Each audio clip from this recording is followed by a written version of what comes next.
நீங்க பழைய உடன்படிக்கையில் எடுத்தீங்கன்னா திரும்ப திரும்ப மறுபடியும் ஃபெயிலியர். என்னன்னா மாம்சத்துல கல்லான இருதயம் கல்லு மாதிரி இருக்குது. இப்போ ஒரு புது இருதயம் தேவை, ஒரு புதிய ஆவியானவர் தேவை. அவர் கல்லான இருதயத்தை சதையான இருதயமாக மாற்ற வேணும். அப்ப ரொம்ப வருஷமா என்ன சொல்லிட்டாங்க, ட்ரை பண்ணு, நீ நல்லா ட்ரை பண்ணி பாரு, கிறிஸ்தவ வாழ்க்கை வாடுறதுக்கு நல்லா ட்ரை பண்ணணும் அப்படிங்க. ஒரு முறை என்ன பண்றாங்க, வாங்க ரட்சிக்கப்படுங்க அப்படின்னு சொல்லி நிறைய பேர் கூப்பிடுறாங்க. ஆனா இங்க கர்த்தர் சொல்ற, நீங்க ட்ரை பண்ணுங்கன்னு சொல்ல, எல்லாமே நான் பண்ணிடுறேன்றாரு.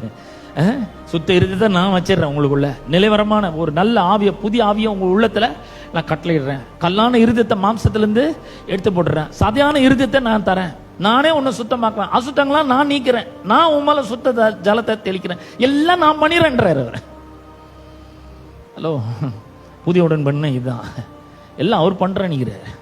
நம்மள அங்க எதுவுமே பண்ணவே சொல்லவே இல்லை.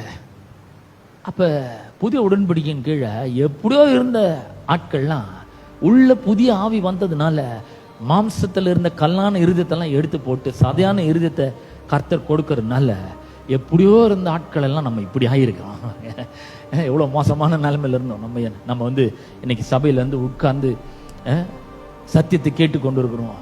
கர்த்தருடைய வார்த்தைக்கு இணங்கக்கூடிய ஒரு புத்தியை நமக்கு தந்திருக்கிறார், புது ஆவியை கொடுத்துக்கிறார் உள்ளத்துல. அப்புறம் கல்லான இருதயத்தை நம்முடைய மாம்சத்திலிருந்து எடுத்து போடுகிறார், சதையான இருதயத்தை நமக்குள்ள அவர் வச்சிருக்கிறார்.